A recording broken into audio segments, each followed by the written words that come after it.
el podcast de Living Lab. Bienvenidos, bienvenidas a un nuevo episodio del podcast de Living Lab, donde hoy tenemos una parte un poquito distinta de todo lo que hemos estado haciendo. Hemos estado hablando de tecnología, hablamos de innovación, hablamos de salud y a lo largo de las diferentes conversaciones que hemos tenido con nuestros invitados, con todas nuestras invitadas, ha aparecido siempre el concepto de tecnología en diferentes formas y maneras. Es raro no hablar de innovación, no hablar de tecnología y no hablar de Google. Google, en definitiva, si lo buscas en Google, te va a aportar una entrega algo parecido a esto. Google es una empresa de tecnología multinacional estadounidense que se centra en inteligencia artificial, publicidad en línea, tecnología de motores de búsqueda, computación en la nube, software, computación cuántica, comercio electrónico y electrónica de consumo. Todas estas tecnologías de las que estamos hablando y que están asociadas a Google también tienen una parte relacionada con la salud. Hoy nos gustaría hablar de Google y su desarrollo y actividades relacionadas con la salud. Y para ello tenemos a un invitado que va a ser capaz de explicarnos cuál es el rol de Google relacionado con todo el ámbito de la salud, como es Enrique Pérez, que es Enterprise Account Manager en Google Cloud. Bienvenido, Enrique, mil gracias. Perfecto. Por atender a nuestra convocatoria. Nada, un placer. Y por prestarte a hablar con nosotros de Google. Me encantaría que, para empezar, te abrieses a algunas preguntas rompehielos que siempre hacemos a nuestros invitados. Vamos ahí, sin miedo. Vamos a ello. Cuando tomas notas, ¿lo haces en papel? ¿Lo haces en algún tipo de dispositivo digital? Mayoritariamente en papel. Soy muy de libreta todavía, muy analógico. Aunque estés en Google, ¿eh? Sí. Hago también uso de los medios digitales, se colabora muy bien, pero mayoritariamente, sobre todo cuando tengo que pensar, papel. Fantástico. Tienes que hablar con alguien, hay que contactar con alguien. ¿Utilizas WhatsApp? ¿Le llamas? Buena pregunta. Intento llamarle. Muchas veces, con la vida que llevamos todos agitada, no estamos en el momento justo y soy de los que deja un mensaje de WhatsApp. Muy bien. ¿Trabajo en remoto? ¿Trabajo presencial? Buena pregunta. Pues yo diría un poco de todo. Por cómo está organizada aquí en Cataluña la organización, trabajo bastante en remoto, pero por el tipo de trabajo que tengo comercial, pues me gusta ir a visitar a la gente y estar con ellos. Entonces te diría un poco un mix. Redes sociales. ¿Cómo te llevas con las redes sociales? Pues en general fatal, con todas las que son, digamos, de uso social, menos con LinkedIn, que es de uso más profesional, y soy un inversor de tiempo tanto para leer como para crear. Fantástico. Última, objetos que tengas en tu escritorio, ya sea el que tienes en la oficina o el que tienes en tu casa, que no pueden faltar. Muy buena. Pues te diría un cargador del móvil, porque generalmente nos solemos acabar durante el día sin el móvil. A los auriculares, los pods, para poder no molestar al vecino o poder participar en alguna conferencia. Y algún objeto familiar, algún regalo de los críos, alguna foto o alguna cosa así un poco diferente. Fantástico.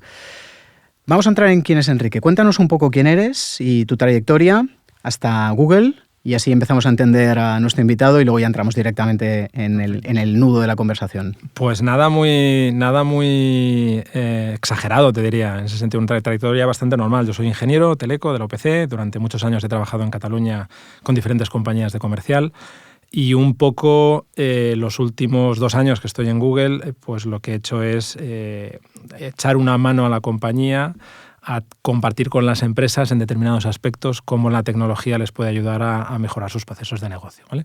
Y dentro de estas compañías, pues algunas en el mundo salud, que para mí también era un área desconocida, no sabía que Google hacía tantas cosas y la verdad es que me he encontrado pues, con gratas sorpresas. Claro, nos interesaba mucho hablar con Google, hablar contigo, para desgranar todo eso que es Google, ¿no? Que muchos lo entendemos como usuarios desde el buscador, ¿no? Que es lo más visual, lo más cercano. Otros lo empiezan a conocer también por todo el mundo de la inteligencia artificial, más todos los aplicativos que tiene. Pero hablando de Google y salud, cuéntanos esos proyectos que te han llamado la atención o cuéntanos cuál es el rol que está desempeñando Google en el mundo de la salud. Perfecto. Pues yo te diría, Google es una compañía relativamente joven. De hecho, en septiembre hizo los 25 años, los 20 en España. Google es parte de una matriz que se llama Alphabet y dentro de esa matriz hay diferentes compañías. Google, el buscador, pues yo creo que seguramente es la más conocida, pero también está pues Waymo, coches autónomos, hace muchas cosas. Y una de las sorpresas, o al menos mía al aterrizar, es que el área salud está mapeada en diferentes áreas de ese conglomerado Alphabet, en diferentes áreas de negocio. Hay compañías como Fitbit que se dedican a hacer wearables, hay compañías como Google Cloud que tienen soluciones para ayudar pues, a empresas del sector de la salud.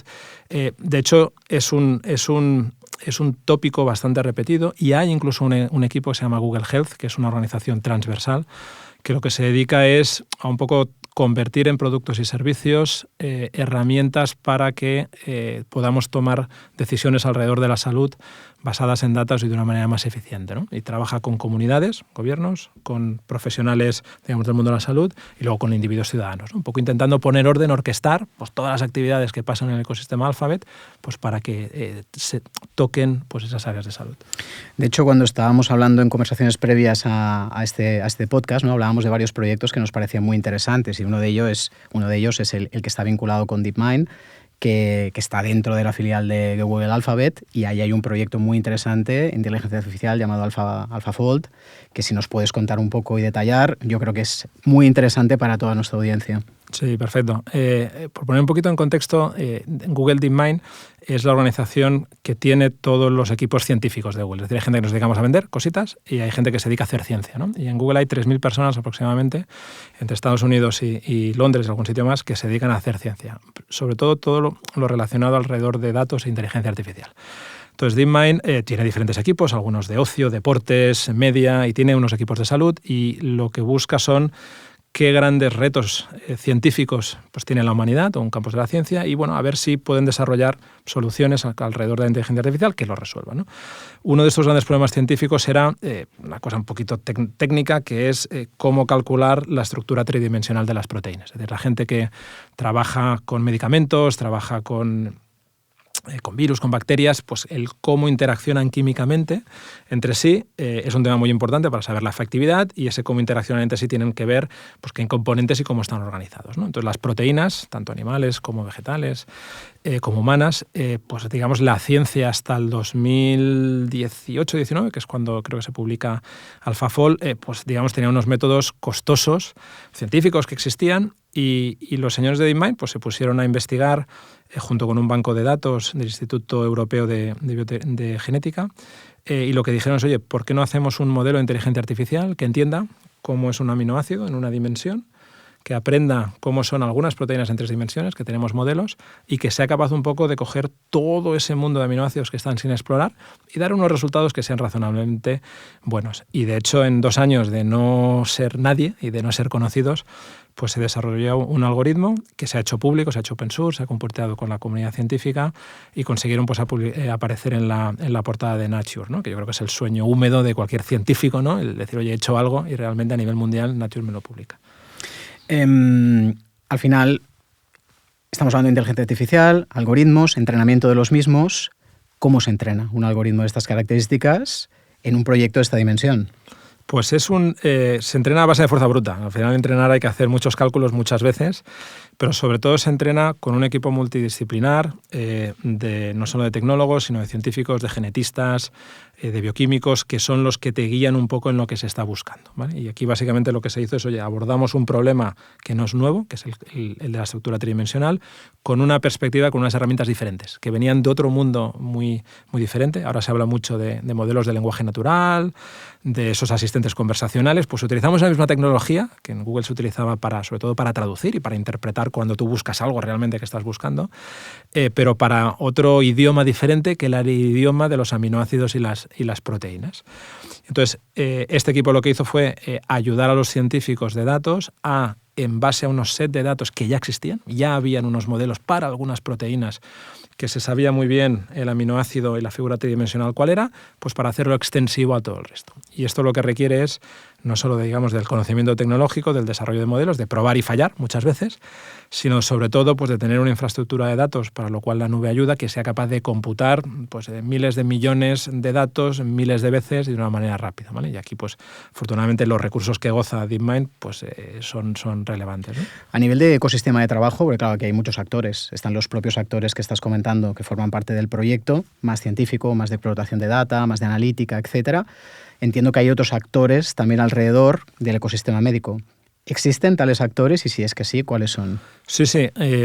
Hombre, yo te diría, en el caso de investigación pura, como puede ser, por ejemplo, el caso de AlphaFold o otros que han salido, te diría, las instituciones públicas y muchas veces los organismos que generan estos sets de datos o que proveen un poco de la materia prima para que los científicos son súper importantes, porque si no tienes un set de datos inicial, tienes que crearlo tú y gran parte de los costes y los tiempos está ahí. Claro. Entonces, son ecosistemas abiertos donde lo que se busca es un objetivo común y donde suelen haber entidades públicas que proveen parte de los datos, entidades empresariales que desarrollan ciencia y luego, oye, pues una parte la ofrecen públicamente y otra parte pues se la quedan de esas maneras.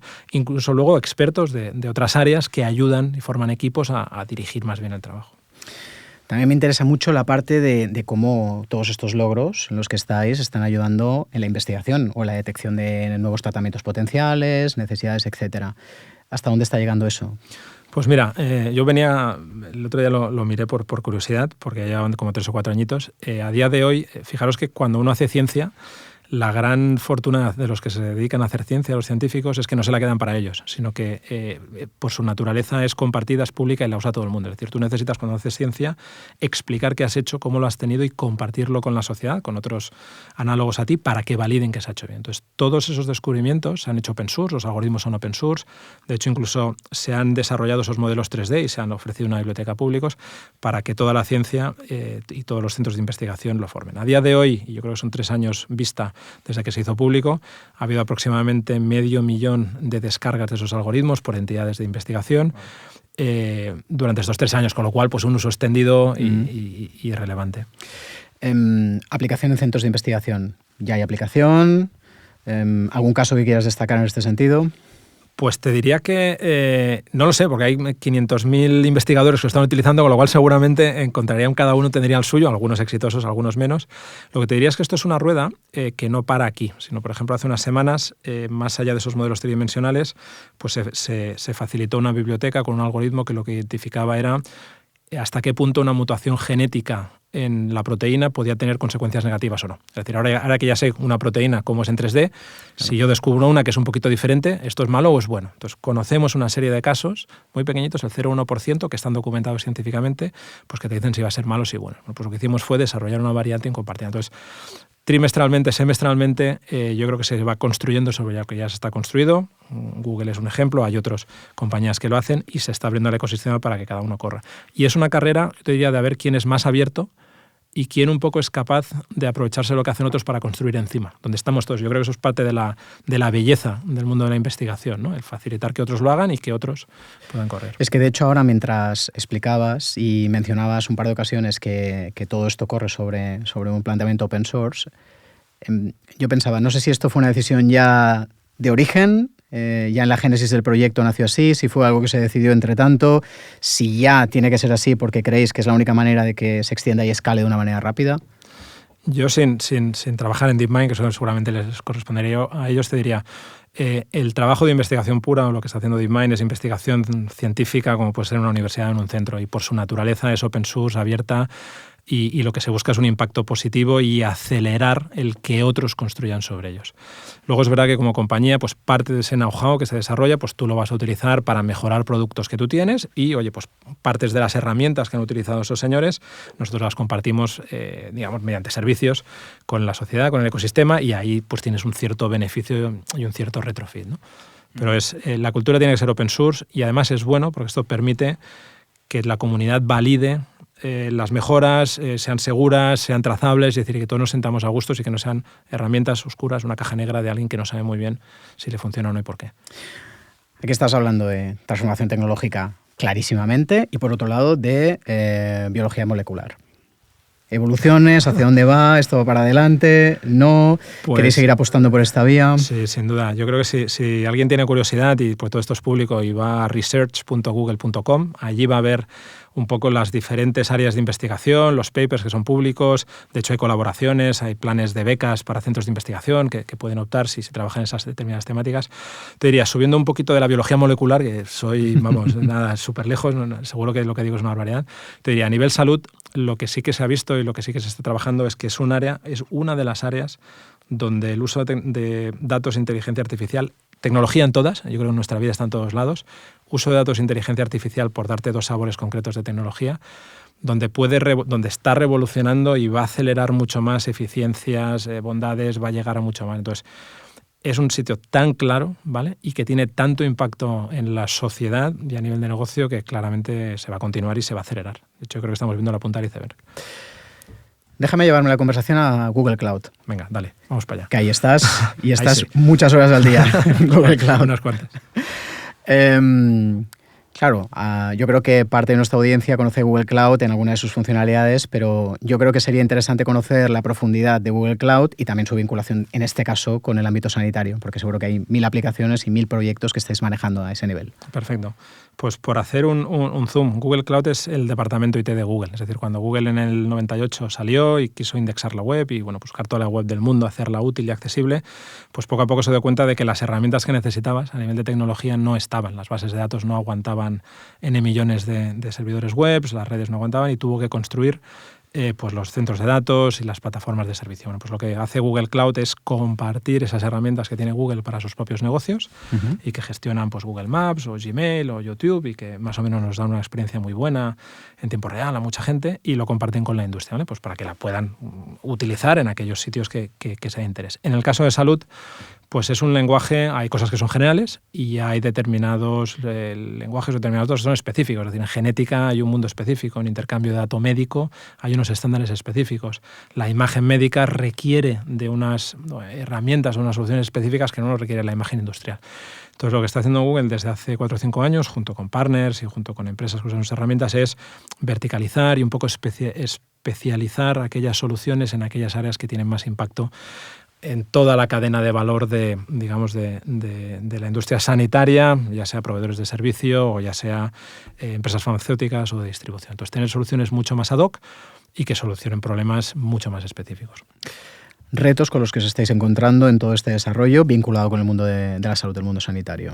Pues yo te diría, hay un reto orgánico, es que pues Google lleva poquito tiempo, yo te diría que a nivel nacional, Google Cloud, pues si hace 5 años querías hablar con alguien, pues era complicado porque había muy poquita gente, desde hace 3 años ya tienes más interlocutores y ahora has podido cruzar, con lo cual es un tema de madurez de compañía, vamos corriendo mucho, pero bueno, pues venimos de lejos y tenemos que hacer las cosas bien. Segundo, el mundo salud pues es un mundo muy fragmentado, es decir, las farmacéuticas, las distribuidores farmacéuticas, el profesional sanitario, un gobierno o un usuario tienen necesidades completamente diferentes. Entonces, entender cuáles son las necesidades de cada uno, formar parte de esos ecosistemas, llevar las herramientas, tener partners que las lleven por ti, pues es un trabajo detallado, complicado. Somos un área, yo te diría, joven, entonces estamos aprendiendo y un poquito evolucionando con ella. Entonces nos llevará un tiempo, pero sí que hay un foco muy claro y cada vez se va a escuchar más. Tengo 2 preguntas, si quieres un tanto genéricas, relacionadas con Google, pero obviamente con la conversación, alineadas con la conversación. Una es, Google es un clarísimo referente de innovación, de ahí que también hayamos buscado tener un episodio centrado en Google y en los proyectos que está haciendo en relación con la salud. Y me llama mucho la atención conocer cómo enfocáis la innovación, es decir, qué es ser innovador en Google o cómo se activa la innovación en Google. Dentro de la salud o no, pero los innovadores seguro que son perfiles que los tenéis integrados de alguna manera específica o es un tema ya puro de ADN. Yo diría, hay un tema de ADN y de cultura empresarial, que es cómo esta compañía nació y cómo los fundadores creían que se tenía que innovar, que lo que se ha hecho es pues, un poco procedimentar en los diferentes procesos. Todo el que le interese, hay un libro muy interesante de cómo se trabaja en Google, de Laszlo Bock, B-O-C-K, Laszlo, que fue director de operaciones y de recursos humanos de Google y que pues, explica un poquito pues, las políticas de contratación, cómo se preparan pues, las oficinas pues, para que haya entornos donde la gente pueda colaborar, cómo se celebra, por ejemplo, los fracasos de la gente. Es decir, en todo proceso de innovación van a salir más cosas mal que cosas bien, porque es intrínseco, pero es que se aprenden de las cosas que salen mal, para no repetirlos. Entonces, ¿cómo como compañía somos capaces de celebrar a la gente que falla? Porque si falla significa que te arriesgas. ¿Cómo somos capaces de crear un entorno donde el fracaso, donde la gente se siente segura psicológicamente de su trabajo, de fallar, Y si yo me siento seguro, voy a querer hacer más cosas y me lo voy a arriesgar, ¿no? Y si mi challenge y si mi reto era muy importante, voy a fallar. Oye, pues es importante fallar porque lo has intentado, ¿no? Obviamente fallar barato, fallar rápido, no me tengo que llevar la casa por delante. Entonces, hay toda una serie de procesos en cuanto a la selección, el cómo trabaja la gente, el cómo se mide, el cómo se celebra, que hace pues, que esto sea un poquito más fácil. También es verdad que en la industria del software o en la industria pues es más fácil fallar rápido que en la industria farmacéutica o seguramente con un médico tú no puedes fallar, tiene mucho más impacto pues un mal diagnóstico. Entonces aquí hay que ser un poquito más conscientes. Pero esa cultura del prueba y error, esa cultura del adaptarse rápido, esa cultura, por ejemplo, de la diversidad, es decir, de fichar a la gente para tener equipos multidisciplinares y no fichar a la gente para que sea igual que tú, sino fichar gente que sea diferente al equipo y que pueda aportar algo, pues está bastante embebida. Y bueno, pues ha ido dando sus frutos. Y si luego pues están los colorines y tal, que ya nos hemos acostumbrado todos, pues porque casi todas las empresas o startups pues los adoptan, pero que también hace que las personas pues nos sentamos a gusto y pues podamos dar un poquito más. Nos resuena mucho con lo que nosotros llamamos en Living Lab el intraemprendimiento, que también buscamos como innovadores colaborativos dentro de Ferrer, en este caso, que es pues mira, nosotros trabajamos. Aquí te apunto otro tema que a mí me parecía también bastante interesante, una iniciativa que es copiable, no tiene copyright. Es decir, en Google, cuando tú eres empleado y llevas aproximadamente un año y pico, si más o menos vas rindiendo, te permiten participar en lo que llaman proyectos 20%. ¿Vale? 20% es, yo dedico el 20% de mi tiempo a alguna iniciativa que para mí personalmente sea importante y que esté dentro del portfolio de iniciativas que la compañía considera que son importantes, ¿no? Por ejemplo, temas de igualdad, de inclusión o temas de sostenibilidad. Por ejemplo, en Google estamos muy obsesionados con la sostenibilidad y si yo quiero trabajar una iniciativa para medir la comida que se recicla durante el comedor y quiero poner unas cámaras y hacer un servicio y medirlo y tal, yo voy a poder participar. Entonces tenemos toda una serie de mecanismos con iniciativas mapeados donde podemos pedir recursos, donde tenemos sponsorship de dirección y donde se nos permite dedicar una parte. ¿Por qué se hace esto? Porque cuando tú eres capaz de unir lo que le apasiona a un individuo con lo que una compañía quiere, claro, las cosas funcionan, pero es algo de sentido común. Entonces, si eso además le pones un poquito de recursos, pues te aparecen cosas interesantes. Y un pequeño chascarrillo, en los que uséis Gmail, por ejemplo, que es la herramienta de colaboración, de correo inicial de Google. Gmail fue una iniciativa del 20%. Fue gente que hace 20 y pocos años, pues lo que dijo es, oiga, no nos acabamos de comunicar bien, vamos a crear aquí una herramientita, déjame unos servidores, pásame un programador, fichemos a alguien, pum, pum, pum. Pues hicimos una herramienta que la usamos y que al final se convirtió en un producto. Ahora es un tal Gmail. Y ahora es un tal Gmail y se cobra y se vende y es un área de negocio importante. Entonces, alinear los intereses individuales con los intereses de las compañías y darles unos poquitos de recursos funciona siempre. Entonces, es una iniciativa y os felicito que en Ferrer también tengáis algo parecido. Sí. Te he prometido dos, te he hecho dos transversales. La primera era cómo manejabais todo el tema de la innovación. La segunda, ya también transversal, pero vinculada también con el ámbito de la salud, es... Claro, sois el referente en captura de datos, almacenamiento de datos, analítica de datos. ¿Qué connotaciones hay con la ética? ¿Qué connotaciones hay con hasta dónde podemos llevar el dato vinculado con inteligencia artificial, /BART, llámalo como tú quieras, y todos los desarrollos en los que estáis? Perfecto. Pues daría para hablar 3 horas, entonces hormonaríamos el podcast y seguramente alguno de los que nos esté viendo o escuchando no aguantaría. Es un tópico muy interesante. Yo te diría 2-3 áreas así para hablar. Primero es el área de seguridad, privacidad y control.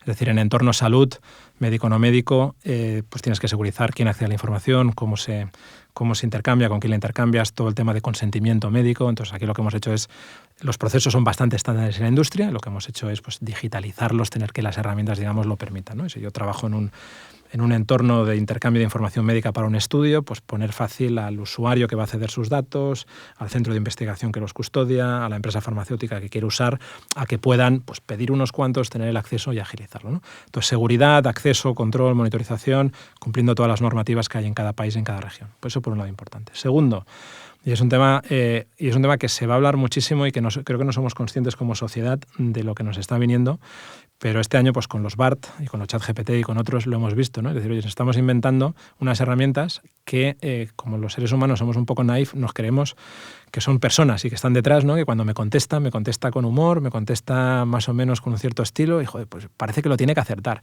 Y es un algoritmo, ¿no? Entonces, ¿cómo garantizamos, sobre todo en inteligencia artificial, que estas soluciones que nos proponen cosas, nos generan cosas, pues son cosas seguras, son cosas que hay trazabilidad, es decir, si me vas a dar una respuesta, ¿en base a qué documento me das esa respuesta? ¿Cuál es el criterio que has utilizado, ¿no? Si me estás leyendo un prospecto médico y me dices que me tengo que tomar este medicamento 3 veces y no 4, y no te he dado mi peso, si te lo he dado, ¿cómo puedo yo garantizar de que eso cumple un estándar que digamos, es a una nivel médico está muy alucinación, claro? no es una alucinación, ¿no? Correcto. Y sobre todo a nivel de vías, ¿no? Si tú me dices, oye, genérame una foto para, no sé, este medicamento y que haya una familia detrás, ¿cómo tiene que ser la familia? ¿Monoparental, parental, mismo sexo? Entonces, ¿cómo garantizamos que todos los productos, todas las soluciones que llegan al mercado cumplen unos estándares éticos? ¿Cuáles son?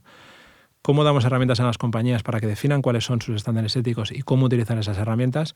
Es algo que estamos empezando a construir ahora, que como sociedad nos pasa lo de siempre. Alguien inventa una tecnología, es fantástica, pero no hemos puesto todavía las herramientas, ¿no? Y aquí poner un par de ejemplos que yo creo que son relevantes. Es decir, como sociedad o como colectivo hemos sido capaces... Estas son tecnologías que cambian. Es decir, un vehículo que conduce solo y que funciona muy bien, mañana puede decidir si en una situación es mejor pararse o atropellar a alguien. Correcto. Entonces alguien tiene que poner las reglas. Y estamos entrando en entornos donde no solo estas inteligencias pueden aprender, pueden tomar decisiones, sino que lo pueden hacer cada vez más rápido, más bien y más solas, ¿no?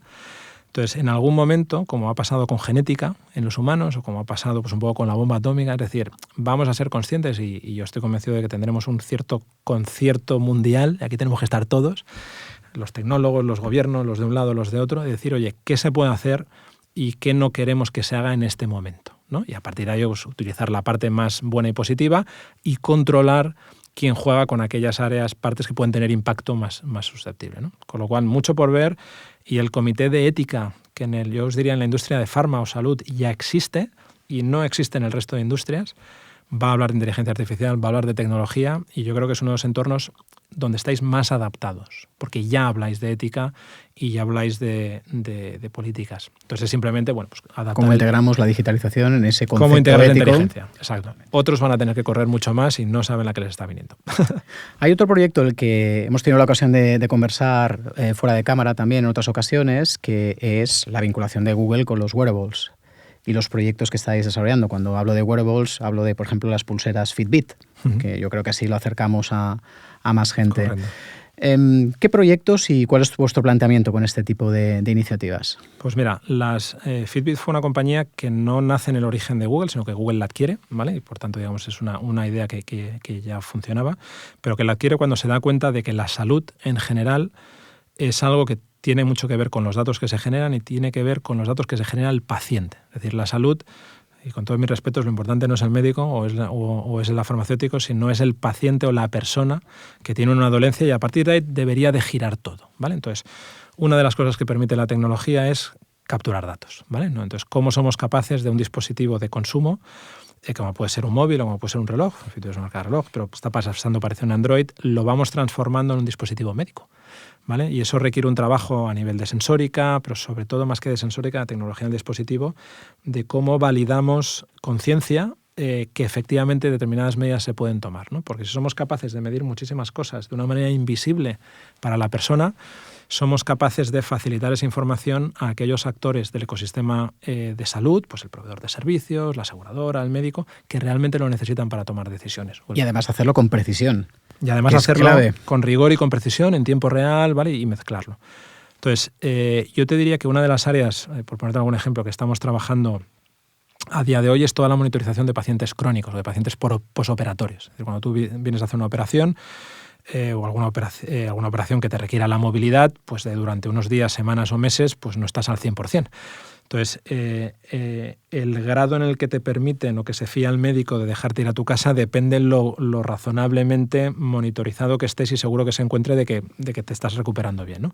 Entonces, ¿cómo podemos, monitorizando movimiento, actividad, corazón, pulsación, sudor y tal, darle esa información y desarrollar modelos, porque todos somos diferentes, pero todos somos personitas y cumplimos una serie de patrones? ¿Cómo podemos desarrollar modelos con esos datos que le den los insights al médico como para tomar decisiones, ¿no? Y que la persona, en vez de estar en un centro hospitalario, pues pueda estar en su casa, en un entorno más normal. Entonces, toda la gestión de embarazos, por ejemplo, las últimas fases de los embarazos, de posoperatorios, de dolencias cardíacas, cómo podemos monitorizarlo, pues son de las áreas quick win y que estamos trabajando. Y que tiene toda la parte de paciente, como nos explicabas, pero luego tiene toda una parte también de eficiencia en los costes, de gestión optimizada de recursos públicos en muchos casos, o privados, pero que obviamente, ¿no?, tiene esas dos caras de la moneda. Absolutamente. Yo creo que todo lo que es la telemonitorización la prestación de servicios remotos, no por Google, sino en general por la industria, yo creo que las compañías, las startups que están trabajando son las que están teniendo más tracción allende de otras tecnologías que también existen. ¿Por qué? Porque es un poco el círculo virtuoso, ¿no? El paciente está más tranquilo en su casa, más contento, tenemos todos los datos y toda la información para tomar las decisiones, además eso se hace con unos niveles de costes muchísimo más baratos. Entonces yo creo que todos los actores del ecosistema sanitario salimos beneficiados, y es un tema de madurez y de garantizar que los estándares, la conectividad, la calidad del dato, son los correctos. Creo que se va para allí, y creo que esto simplemente en forma de teléfono, de móvil o de otras cosas está simplemente apareciendo ahora. Porque temas como detección de voz, temas como, es decir, cuestiones que, si bien a lo mejor ya no son tan de medir con un wearable, pero si no, tiene que ver con un tono de voz o, por ejemplo, un reconocimiento facial.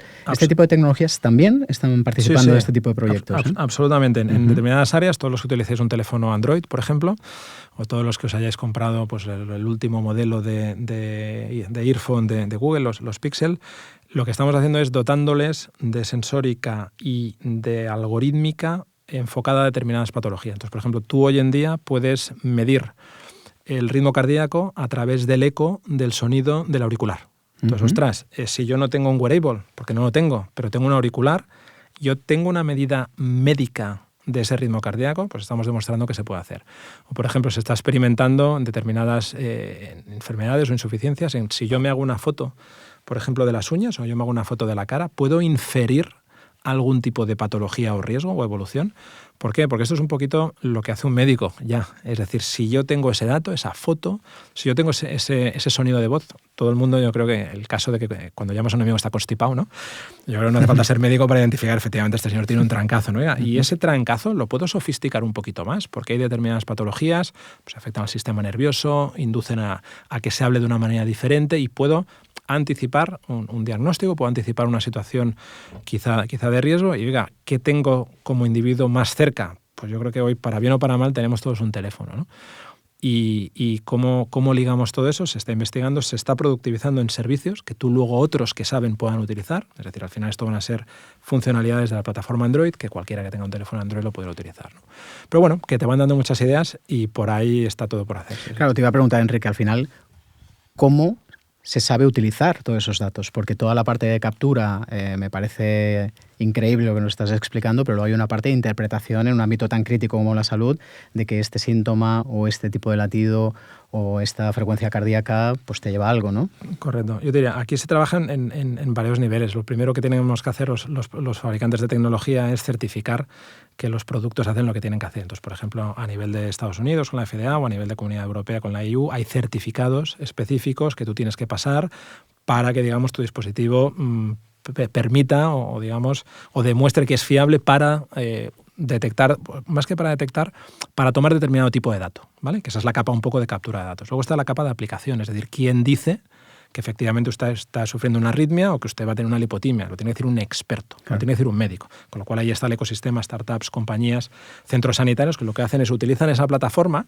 que cogen bien los datos y están certificados y es ágil, para, en base a su expertise, el hacer crear evidencia, los estudios correspondientes, validaciones. O incluso productos al final para el usuario final. Es decir, seguramente, pues para un tema cardíaco pues es muy crítico, pero para un tema de si el niño llora y el niño llora porque tiene sed o llora porque tiene un problema, pues oiga, si alguien inventa algún servicio, un micrófono que modula la voz, nos vamos a fiar más, va a ser más fácil y tiene ahí su nicho, ¿no? Pues seguro que habrá alguna startup que ya está trabajando en eso. Seguro.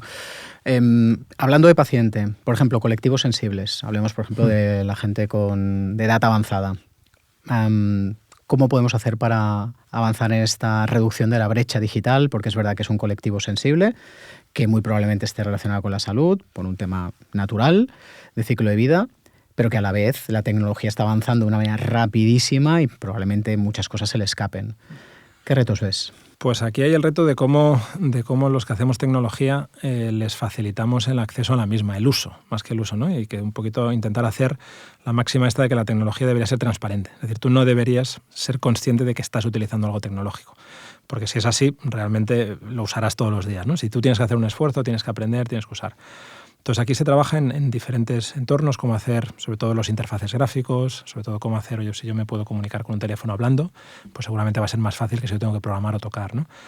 Yo te diría que por aquí está casi todo por hacer, porque además determinados colectivos no son los que usan más las tecnologías, las personas mayores, los niños, personas con dificultades pues a nivel de vista, a nivel de habla.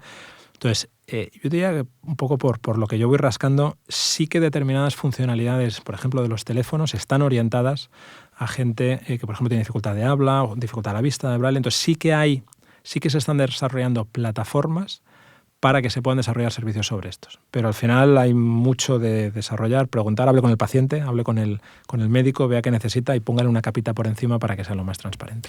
Recta final de nuestra conversación. ¿Cuál tiene que ser el rol de Google y de otras grandes compañías relacionadas con el mundo del dato, la tecnología, los avances en los próximos, no lo sé, Enrique, 5 años? No sé si 5 años es muchísimo teniendo en cuenta cómo avanza todo. Yo creo que 5 años es muchísimo. Antes estos hacían planes quinquenales, la Unión Soviética en su tiempo, no les iba muy bien, pero eso yo creo que ahora ya no los hace nadie. Yo te diría que el rol tiene que ser un rol de un poco el romper barreras, pero romper barreras con seguridad. Es decir, yo creo que las empresas de tecnología tenemos la responsabilidad de demostrar, pues mediante ciencia, mediante productos, mediante servicios, invirtiendo dinero, en que la tecnología son herramientas que hoy ya podemos usar, ¿vale? Y eso implica muchas cosas, implica estar en los foros de discusión, implica estar con los organismos reguladores, implica estar con las compañías que las usan, favoreciendo pilotos, validando casos de uso, evangelizar, divulgar, porque al final es una rueda que nos vamos a beneficiar todos, nosotros también, como una parte de los proveedores, ¿no? Entonces, inversión, evangelización, garantizar que es segura. Yo te diría, las compañías tecnológicas son las primeras interesadas en que todas las soluciones sean seguras, estén homologadas, porque nos jugamos mucho también. Y a partir de aquí, estar un poco atentos cada 6 meses cuál es la tecnología o la herramienta que toca en cada momento. Porque ahora, por ejemplo, la inteligencia artificial generativa pues es la última revolución. Los wearables llevan 10 años, van haciendo su camino, van bien. Pero es que lo que podemos avanzar a la hora de búsqueda de información, a la hora de resumen, a la hora de facilitarle la vida, por ejemplo, a un médico que está tomando notas, o está haciendo la entrevista y esa conversación que tiene, pues la graba, la transcribe y la mete en la ficha técnica, le podemos dar la vida. Y quizás seguramente ahora toca más un poquito estar encima. Entonces, tener la mente abierta y tener un entorno, yo os diría, de trabajo donde tenemos tiempo para experimentar. Es decir, muchas veces los avances en tecnología tardan en llegar al usuario final porque queremos ir siempre sobre muy, muy seguro o no tenemos tiempo de probar, jugar y experimentar, ¿no? Entonces, deberíamos de tener un 5%, un 10% de tiempo en nuestras empresas, en nuestros servicios, de probar cosas, ¿vale? Porque iremos aprendiendo, iremos a tiro más seguro. La última, hemos empezado pidiéndote cierto atrevimiento, acabamos igual. Si quisieses mantener una conversación larga y tendida, sobre mesa, irte a tomar un café o una cerveza, pero para conversar con alguien sobre todos estos temas que hemos estado charlando, que creas que te inspire y que te puede llevar a un plano incluso más avanzado, ¿a quién nominarías? ¿A quién o a quiénes? Ostras, pues es una buena pregunta. Hombre, yo nominaría a algún usuario paciente de estos colectivos un poquito más complicados con acceso a la tecnología para que pudiera explicar su experiencia y en qué le ha ayudado o qué cosas le hubiera gustado tener en cuenta. Yo creo que es importante la voz del paciente. Y si tuviera que invitar a algún actor, yo invitaría a cualquier fundador de una startup alrededor del mundo de la salud, telemedicina. Yo creo que es importante porque os explicarán o pueda compartir cómo han sido capaces de estas ideas que ya existen y que seguramente nos pondremos todos de acuerdo de que se puede hacer y es interesante y todo el mundo gana, pues cómo pasar de eso a decir, no, esto ya es un servicio, está funcionando, la gente se está beneficiando, ¿no? A uno de esos dos perfiles. No sé si te lo pongo más fácil o más difícil. Está fantástico. No, genial. Te agradezco muchísimo la charla, la verdad es que interesantísimo, estaría horas hablando de estos temas contigo porque es apasionante y porque obviamente sois un referente y estáis muy presente en la evolución de la tecnología y de la tecnología también vinculada con la salud, así que ha sido un absoluto placer tenerte con nosotros. Un placer que hayáis contado con nosotros. Genial. A todos y a todas los que estáis siguiendo este episodio del podcast, ha sido un absoluto placer, espero que os haya aportado mucho valor y os esperamos en el siguiente episodio. Gracias.